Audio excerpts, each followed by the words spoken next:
Yo, man, I got a question for you. If you saw this girl just out on your daily routine, would you man up and approach her? Or would you just let the opportunity pass you by and then regret that shit for the rest of the day? Most guys, and I'm assuming you too, miss out on hooking up with a lot of hot girls.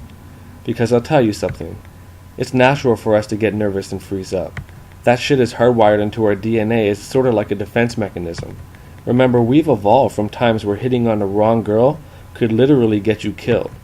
But you know what? In today's society, it's just not that big of a deal. And not knowing what to say to chicks does not get you laid. In fact, all it gets you is a lonely night, a bottle of KY jelly, some porn, and some dirty tissues. So, what should you do if you want to learn how to approach, attract, and ultimately get laid by crazy hot chicks? Just head on over and hit up macmethods.com, man. And when you're there, you'll be able to sign up for a free course that will teach you things like why the bad boy types get the hottest girls, how to be nice but not be viewed as a pushover, epic opening lines that work about 90% of the time, and how to avoid and escape the friend zone. Basically, you'll learn how to make hot girls very attracted to you. So hit that up, man, macmethods.com. It'll definitely help you out and take your game to a new level.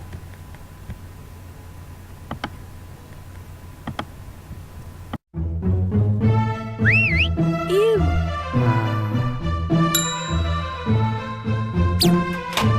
Huh? Oh.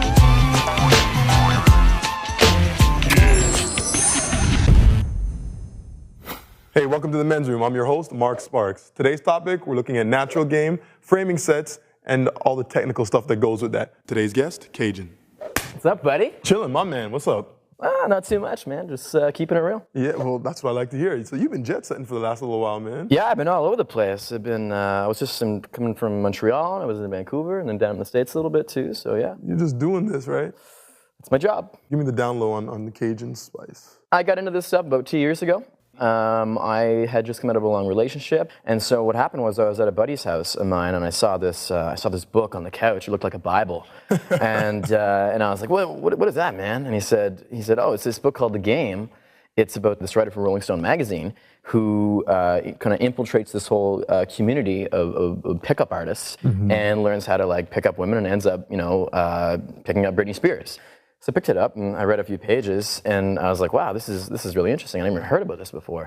So I borrowed his book and I read it that night, went out the very next night and tried using the lines that were actually in the book, and they worked really well. I don't know if it was because I was using the lines or if it was just because I had so much confidence in the lines, knowing that they had heard them or seen that they had worked in the book.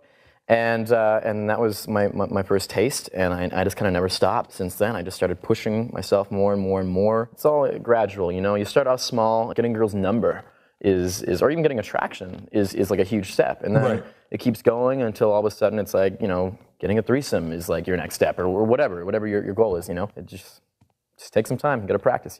Right, like anything else. Like anything else. Let's talk about sets and creating them and, fill me in a little bit. I'm new on that stuff. There's a progress. There's events you follow in a certain order. Okay. And our standard model is attraction, comfort, and then seduction, which doesn't really take place in the bar. So when you see a girl you like, right, whether it be in a bar, on a bus, in the bank, there's several ways you can go about talking to her. There's indirect, and there's direct.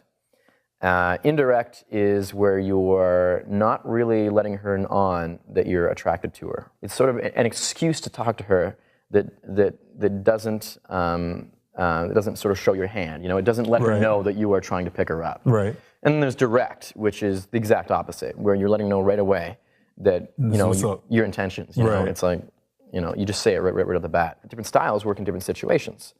Even in a bar, generally, indirect is the way you want to go. And that's the way that we teach. It's the easiest for people who are getting started. But there are situations in the bar where direct is more beneficial. For instance, let's say that you're in the bar and you see a girl make eye contact with you, and she kind of holds it. It'd be very It'd be very stupid to walk over to her and use an indirect line at that point, to say like, "What do you guys think? What do you think about guys who cheat on their girlfriends or whatever?" And whatever the many lines we use are, and that would seem kind of like, all right, he is not socially intelligent enough to know that I was obviously giving him an invitation. In those situations, you want to go direct. Right. Whenever a girl looks at me in a bar, I always look back and I hold eye contact. I don't look away until they look away. A lot of guys have this mistake, and I'm sure it's happened to you. It's happened to me. It's probably happened to everyone. You know, pretty girl looks at you, you kind of get a little nervous and you look away. Right. And sometimes you write it off in your mind as being like, yeah, I showed her I was cool. I'm not going to stare at her like all the other dudes. Yeah, yeah. Well, the thing is, all the other dudes aren't staring at her either. You know, they're staring at her, but not when she's staring at them. Right. So when a pretty girl is staring at you and you hold eye contact, that says a lot about you. I have a lot of female friends, and the one thing that I always ask them is, you know, how do you guys pick up guys in a bar? Like, say you see a guy you like, what do you do? Most of them say the same thing. They just say, well, I look at him and make eye contact. And they say that if a guy who holds eye contact with them is, first of all, it's rare. And second of all, it's extremely sexy. My standard line, when a girl makes eye contact with me, I'll make eye contact and then I'll walk over and I'll say, listen, you can't look at me like that and not say anything. I'm very unapologetic about my advances. I tend to hit on girls mercilessly, and I don't apologize about it. One thing I like doing very early on is getting into a sexual frame. For instance, something that I'll say sometimes, even within the first 5 minutes. I'd love to take you to dinner and like take you on a date and stuff. I think you're really cool, but I also really want to fuck you. If it's in a group of girls, I'll say that to a girl and I'll like hold eye contact with her and sort of look very confident. And she'll be like, look at me and like, she won't know what to do, first of all. Right. She'll sometimes like ask her friends like, he just told me he wants to fuck me. And then her friends will be like, really? and like, look at me with these eyes. It's like, that's right, I did. You want some too? Yeah, exactly. Another line you can use to sort of set a sexual frame is, you know what, you're really cool. I'm just getting to know you and stuff, but you're really interesting. Even if I didn't want to fuck you, I'd still want to hang out with you. Right. If the girl sort of accepts that statement, then she just accepted the fact that you want to fuck her. Right. Which means you can keep going with that. You can keep hitting on her unapologetically because she's already accepted that. She's already accepted the fact that you want to fuck her, right? And she's, Right. and she's okay with it. Right. Essentially, if she doesn't say anything. If you said that to one of your female friends, they'd be like, why did you say that? Yeah, Like, what's wrong with you? What's wrong with you? Absolutely. Yeah, you can't do that. But when you say it to a girl you just met, then you're setting a sexual frame. You're not setting a friend. You know, you're not her friend. You see her as well. I mean, you could be her friend, but No, I understand what you're saying. Right. You're setting a bar where you're you setting see each other at. where you're like, I'm a sexual being. I'm interested in you sexually. I don't give a shit, and I'm just going to tell you straight up. And when you do that, not only does it show you a lot of confidence, you get a lot of fucking balls when you can say that to a girl, and that in itself is attractive. But women are just as sexual as guys. You know, they're thinking the same shit we are when Absolutely. they're talking to dudes. You know, it's like, I wonder how big his dick is, or you know, whatever. They're thinking the same. They're just stuff. trained not to talk They're about just trained it. not to talk about Absolutely. it. It's socially unacceptable. To, you know? Exactly. And so when you act on that stuff, you're kind of showing a little bit of social intelligence as well. Anyway, so that's a way you can set a sexual frame. You always want to have lines in your head so that if you do ever sort of have like a brain fart, there's at least something you can just throw out of your mouth that you know will work. For instance, the one that I used on the TV show, the Keys to the VIP, the drug dealer line, which people tend to assume you have to look like a drug dealer for it to work, but you don't. In fact, the less you look like a drug dealer, I find the better it works. Yeah. But yeah, that's what we call an opener. And it goes like, hey guys, I need you guys' help on something. Do you guys think I look like a drug dealer? And then whatever they answer. All right.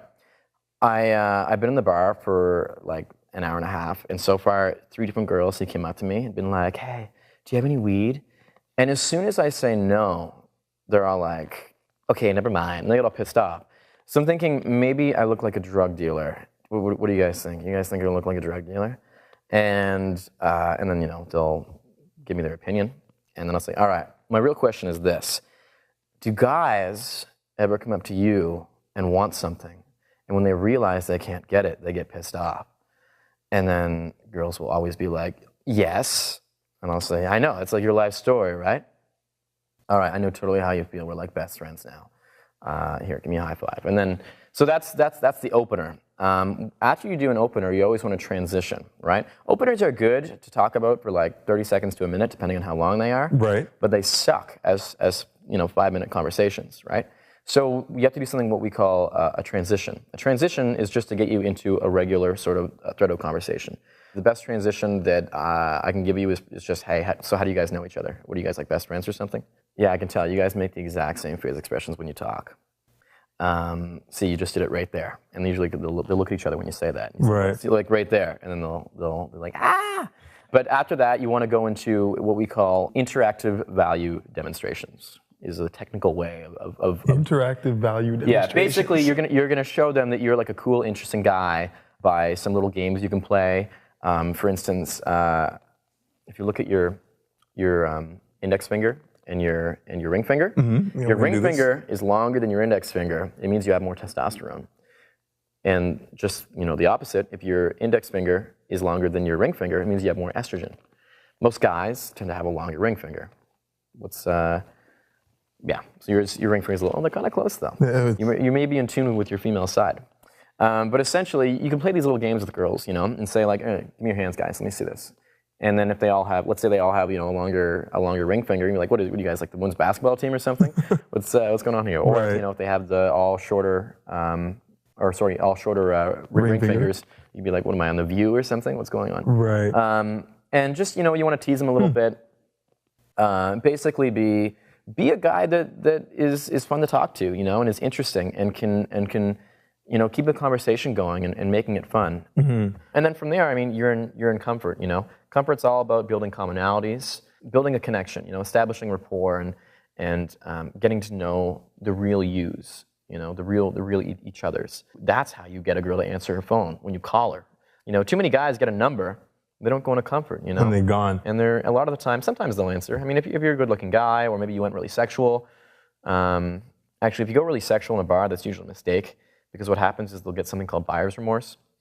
Or when you call them next time, like you make out with her in a club and shit, you call her the next day or 2 days later, or whatever, and all of a sudden she doesn't have those feelings anymore, and it's like, oh, that's the guy that I made out with in the club. If I meet up with him, he's just gonna want to, start right at making out again. Right. And that's kind of uncomfortable. And that's why they don't answer the phone. But the way to get around that is to build a connection with them. You don't want to be guy number 87 from the bar. You want to be, Mark, who hosts a TV show and has dreams and has aspirations and that sort of stuff. And that's how you become a real person in their minds instead of this random guy from the bar.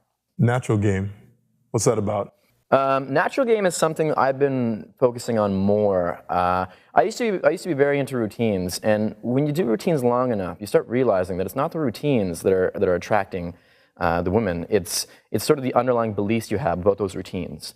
And this confidence, and that sort of directly relates to natural game. Like I always ask my female friends, what is the best pickup? What is the best line a guy has ever said to you? Right. They all say the same thing, and that is, the best line that a guy has ever used on them is when they were in a situation, usually, where they weren't expected to get hit on, and a guy's just come up to them and very, very honest and just said simply, listen, I think you're really cute. I would kick myself in the ass if I didn't come over and say, introduce myself. So, how you doing? I'm Derek. Nice to meet you. Listen, I got to go, but you should give me your number. I'd love to talk to you again sometime. Right? It's not like some crazy line or anything like this. It's just a very simple, yeah. It's a simple natural line, and women love that stuff. That is how women want to be picked up. They'll go home and they'll call their friends and be like, oh my God, you're not gonna believe what happened. The cutest guy came up to me and was like, I think you're cute. And anyway, he was so cute, and I gave him my number, and oh my God. And like girls never really get hit on like that. They do, but it's very rare unless they're tremendously beautiful. And that is probably the best way that you can actually attract a woman, especially in the daytime, when women aren't really used to getting hit on. These girls aren't attracted to the lines that I'm saying. They're attracted to the natural aspects of my game: body language, tonality, eye contact, humor. All these things are things that are much more important than any line you could ever say. So now you said women aren't used to getting hit on, especially in the daytime, unless they're tremendously beautiful. Right. And even then, actually, you know what? Even if they are tremendously beautiful, they might even get hit on less. Honestly, I would say a girl, and I don't like rating girls on a number scale, but if you're going to say like an 8, out of 10, an 8, probably might get hit on more in the daytime or even at night than a 10. Just because a 10 is, I mean, you have to have a lot of confidence to approach a 10. For sure. From a guy's point of view, Oh, absolutely. it's like the Holy Grail, you know? It's like, She's there. yeah, She's you know? there. It's like you But get, it's really not. yeah, and you get caught up and you think you're gonna mess things up and you make these excuses in your brain. These are things we call limiting beliefs. You know, I'm not good looking enough. I'm too old. I'm too fat. You know, all these excuses you make in your brain to validate your excuse for not going over. Well, that happens. That kicks in. Right. And you don't approach. These really beautiful women probably don't get approached that often. And when they do, it's probably not usually very good anyway. So yeah, approach the 10s, you know? Try it out. Who cares, you know? If she like chews you out or whatever, then at least you tried, you know? It's like Wayne Gretzky said, you miss 100% of the shots you don't take. Right. Take the shot. See what happens. The worst thing that's going to happen is you're gonna learn something you didn't, you know, you're going to learn maybe something you did wrong or, you know, I still think to this day that and it doesn't happen very often that I get blown out. But when it does, I love it because it lets me know what I did wrong. And I always fix something right away. You're going to learn a lot more from getting blown out than you are from having it go well. I like it because you didn't say the word failure. There's no such thing as failure. It's all feedback. Exactly. But if you take it as feedback, you can always learn and be better the next time. Yeah, it doesn't end when you get blown out. That's not the end. The end is like when you die is essentially the end, or when you get married, depending on how you look at it. We call this seeing the matrix. You can read into social situations a lot more easily and you see a lot more than regular people can. I love the philosophy. I love the kind of the mind work of a lot of the stuff that we're talking about. So how would you go about? I'm a dude who I have nothing right now. You know what I mean? I've called you up and I need some help. For new guys, usually the best advice I can give them, there's a few things that I always say to new guys, and that is, step one, go out, right? Start going out. Start adopting a lifestyle of someone who goes out and practices stuff, because you're not going to get good, no matter how many good lines, how much good advice I give you or anyone else. It's not going to work unless you practice it, and even then, it's probably not even going to work the first few times. You have to have it's all about your confidence and I mean, it's like anything you were ever good at in your life, right? There was always a point when you weren't. Riding a bike, you know, anything. There was always a point when you weren't, but you kept doing it, you kept practicing, and eventually you were good at it. Now there's tricks I can teach you, you know, training wheels, if you will. Right. But they're not going to give you the success, you know, that you want right away. You have to work at it. But start going out. Mm-hmm. Some guys can get away with you know, playing it cool and not smiling too much. You noticed me on Keys to the VIP episode. A lot of guys said, "Oh, you're never smiling and stuff." Well, that's just my character, you know. Right. I kind of play the bad guy type thing, yeah. and that works for me. But as a general rule, smile, eye contact is huge. Having complete confidence in your social mastery. Now, you don't have to actually have that. You don't need to have a social mastery. In fact, nobody really has social mastery. I was going to say, that takes some time. Yeah, but fake it till you make it, you know? And if something happens where you don't know what to say or what to do, just lean back and smile. You'll find that when you're comfortable in a situation that's uncomfortable, you make other people comfortable too. And as long as you're comfortable with yourself, then people are going to be comfortable as well. Especially if you're the guy and you're leading the conversation anyway. Mm-hmm. People bounce their emotions off of you, you know, especially in something like this where you're talking to women you've never met before.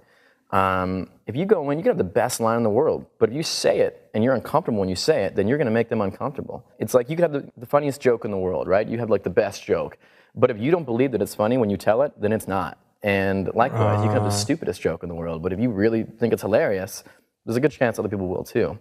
And that's sort of the whole philosophy behind this natural sort of inner game. Right. And having that is very important. Having confidence in yourself. And just believing that you know, there's nothing that could come up, nothing that could happen that would make you uncomfortable in any situation. And as long as you believe that, then it's true.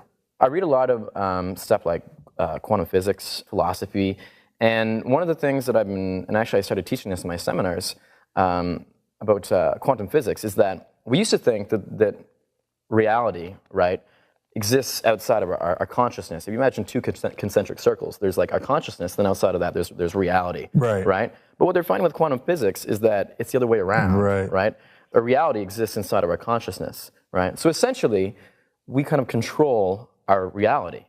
And that's how I look at, that's how I tend to look at the world and how I tend to look at, going about game. A quote I've heard before, I don't know who said it, but it's, they are guests in my reality, right?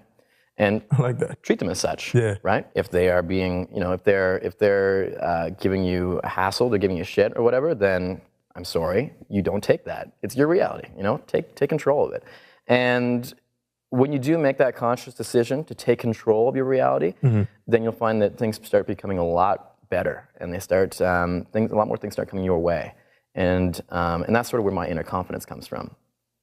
I believe that I run the world, and technically, according to science, maybe I do. So, well, you run your world, right? Exactly. All we can really go by is what we see and what we hear, and our own sort of perception, right? And as long as you believe that what you're seeing, what you're perceiving is what you're creating, then you can create whatever you want.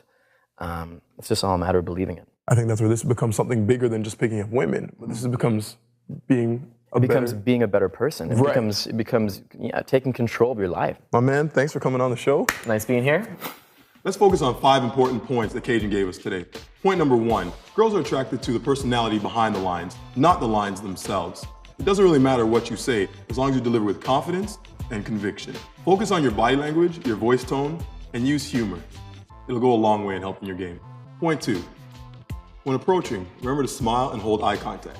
This will establish you as a cool, confident guy. The ideas come across as non-threatening, and women find a man who can hold eye contact sexy.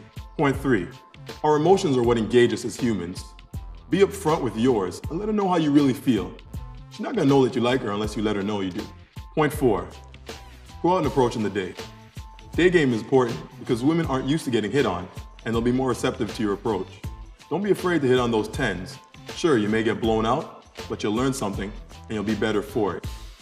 Have some pre-written lines in your head, just in case you get stuck. Don't rely on them, but have them there as backup.